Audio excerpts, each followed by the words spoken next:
गतिविधियाँ तेज हो गई हैं और उसी क्रम में आज हम सबल विधानसभा क्षेत्र में मौजूद हैं, जहां अभी हम बैठे हुए हैं कमल सिंह रावत जी के यहाँ, जो कांग्रेस से विधानसभा के प्रबल दावेदारी मानी जा रही है।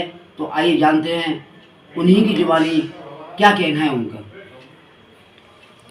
पहले तो मैं आर हिंदुस्तान टीवी न्यूज़ चैनल को धन्यवाद देना चाहता हूं कि वो अपना कीमती समय निकालकर मेरे पास आए और मेरा इंटरव्यू ले रहे, उसके लिए आप बहुत बहुत धन्यवाद और बधाई के पात्र हैं। देखा जी, विधानसभा के कुछ गाँवों में भ्रमण किया था, जहां आपकी चर्चा बड़े जोरों पर चल रही है, बड़ी लोकप्रियता आपकी देखने को मिल रही है। क्या कहना चाहेंगे इसके बारे में आप? देखो, मैं आपको कह देना चाहता हूं कि आप आज लोकप्रियता जनता के बीच में है, ये लोगों का स्नेह और प्रेम है। मेरी जो 10 साल की निस्वार्थ भाव की जो मेहनत है, जो लोगों के दुख दर्द में लोगों की लड़ाई लड़ी है, मैंने भ्रष्टाचार के विरुद्ध लड़ाई लड़ी है, गरीब बेसहारा लोगों के हक की लड़ाई लड़ी है, चाहे वो तहसील का प्रकरण रहा हो, चाहे वो बिजली विभाग का प्रकरण रहा हो, चाहे थाने में रहा हो, चाहे वो उनके किसान की फसल से संबंध रहा, मंडी में अगर किसानों की फसल का सही दाम नहीं मिला तो वहाँ पर भी हम लोगों ने किसान की लड़ाई लड़ी है। आप देख रहे हो लगभग 4-5 साल से तो हमारे सबलगढ़ में खाद का बड़ा संकट है। तो किसान की जितनी भी लड़ाई यहाँ लड़ी जाती है, मैं उनके साथ हमेशा खड़ा रहता हूँ। तो उनके दिल और दिमाग में बस गया है कि अगर हमारा कोई सहारा है तो कमल सिंह रावत है।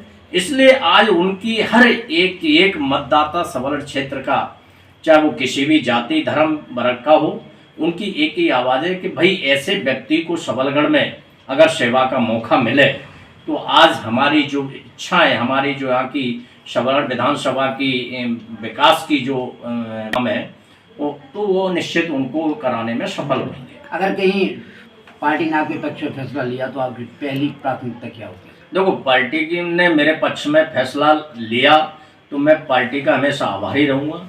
और मेरी सबलगढ़ में मेरी सबसे बड़ी प्राथमिकता है कि सबलगढ़ को जिला बनाया जाए, क्योंकि सबलगढ़ का जिला बनने से सबलगढ़ में कई विकास के द्वार खुलेंगे।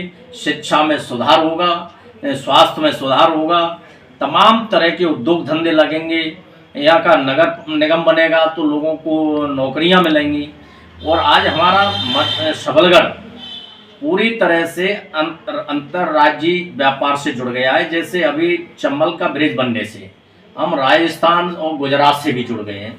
Narrow gauge train broad gauge train में परिवर्तन करने के लिए आज हमारी ट्रेनें यहाँ पर जल्दी समय चालू होने वाली हैं, कोटा से जुड़ जाएगी। तो उससे भी हमारे विकास के कई यहाँ से आयात खुलेंगे। तो निश्चित हमारा जिला बनना यहाँ के लिए बहुत आवश्यक है। दूसरी प्राथमिकता है कि रामपुर क्षेत्र में जो पानी का संकट है, उनके लिए कहीं से भी नहर की व्यवस्था की जाए, चाहे कोटा बैराज से की जाए, चाहे चैटी खेड़ा के बांध पे या क्वारी नदी को रोककर पानी उपलब्ध कराया जाए। तो इस तरह से वहाँ के जो आज लोग पानी पीने के लिए 1-1 हज़ार रुपये में खरीद रहे हैं, खेतों में फसल नहीं है, बंजर पड़े हैं, तो उस क्षेत्र की ये मांग है। दूसरा हमारी तीसरी मांग ये है कि रामपुर क्षेत्र में नगर पालिका या नगर परिषद घोषित हो जाए तो वहाँ कर्मचारियों की भर्ती होगी, साफ सफाई की सुविधा रहेगी, लोगों को रोजगार मिलेगा। आज कोई जन हानि हो जाती है, आगजनी हो जाती है तो सबलगढ़ या कैलाश से झुंडप्रास से फायर ब्रिगेड जाती है।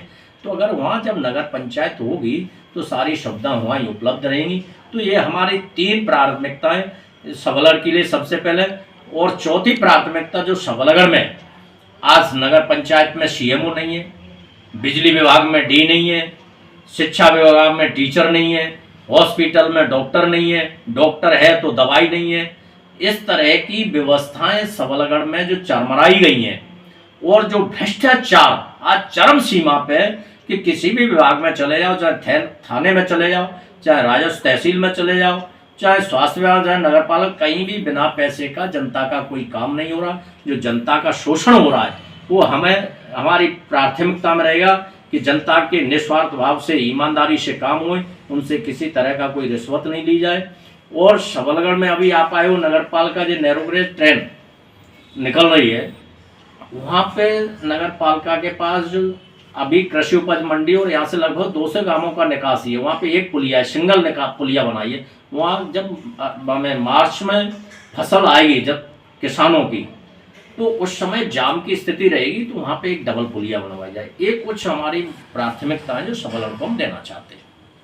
अभी भाजपा की जो यात्रा निकली है उसको लेके आप क्या कहना चाहेंगे? देखो, भारतीय जनता पार्टी जो जन आशीर्वाद निकाल रही है, जो उनके 18 साल के जो कुकर्म हैं, जैसे युवाओं को ठगना, पटवारियों में भ्रष्टाचार, शिक्षक की भ्रष्टाचार, पुलिस की भर्ती में भ्रष्टाचार, प्याज खरीद में भ्रष्टाचार, व्यापक घोटाला भ्रष्टाचार, आयुष्मान कार्ड घोटाला भ्रष्टाचार, अरे डंपर घोटाला भ्रष्टाचार, और तो और जिस जो बच्चों को आंगनवाड़ी में जो पोषण आहार आता है उनको भी नहीं बख्शा। तो जो उनका पाप का घड़ा भर गया है, उनका जनता से क्षमा याचना मांगने के लिए जन आशीर्वाद यात्रा है। और दूसरा, उनका जो 2023 के लिए विधायी होना तय है, तो वो विधायी यात्रा भी है जन आशीर्वाद के साथ।